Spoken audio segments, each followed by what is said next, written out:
Pada malam pergantian tahun itu, beberapa tahun silam malam yang hingga kini tidak pernah lagi dirayakan di sana.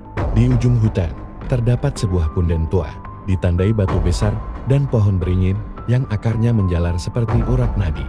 Tempat itu dikenal keramat sejak zaman kolonial. Warga percaya, punden tersebut adalah jalur keluar bagi penghuni gaib penjaga hutan. Malam itu, sekelompok orang dari luar desa datang merayakan tahun baru. Mereka membawa minuman keras, pengeras suara, dan kembang api. Beberapa warga sempat memperingatkan, tapi hanya ditertawakan. Cuma mitos, kata mereka, sambil membuka botol pertama tepat di depan punden.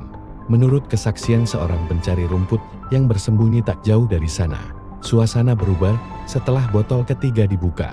Angin berhenti total, api unggun yang menyala tiba-tiba meredup sendiri, padahal kayu masih kering dan utuh.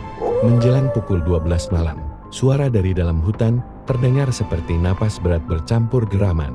Tanah di sekitar punden bergetar halus. Beberapa orang mulai merasa pusing dan mual, tapi mengira itu efek mabuk. Saksi tersebut melihat bayangan besar bergerak di antara pepohonan. Tingginya melebihi manusia, tubuhnya hitam berbulu, dan matanya memantulkan cahaya merah. Warga menyebut ciri itu sama persis dengan genderuwo penjaga wilayah hutan. Saat kembang api pertama dinyalakan, terdengar teriakan histeris dari arah punden, bukan suara manusia. Dari balik batu besar, muncul sosok perempuan berambut panjang, melayang tanpa kaki menyentuh tanah. Tangisannya berubah menjadi tawa tajam yang membuat telinga berdengung. Beberapa orang mencoba lari, tapi menurut saksi, arah lari mereka berputar-putar di tempat yang sama. Seperti hutan menutup jalan keluar. Ada yang jatuh, ada yang berteriak memanggil nama orang tuanya, ada pula yang tiba-tiba diam seperti melihat sesuatu tepat di depan wajahnya. Seorang korban ditemukan keesokan harinya dengan bekas cekikan hitam di leher, namun tanpa luka luar lain. Rambutnya memutih seluruhnya, padahal usianya belum genap 30 tahun. Ia selamat, tapi sejak itu tak pernah bisa berbicara normal lagi.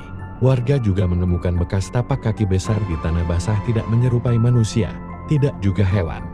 Tapak itu mengarah kembali ke dalam hutan, berhenti tepat di akar beringin punden.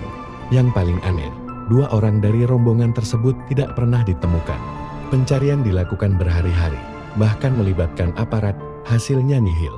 Seolah mereka tidak pernah ada di tempat itu malam itu. Sejak kejadian tersebut, setiap malam tahun baru, warga mendengar suara tawa dan dentuman botol dari arah punden. Namun ketika didekati, hutan tetap kosong. Tidak ada manusia, tidak ada api unggun. Orang-orang desa percaya, malam itu bukan sekadar pesta mabuk, itu adalah pelanggaran.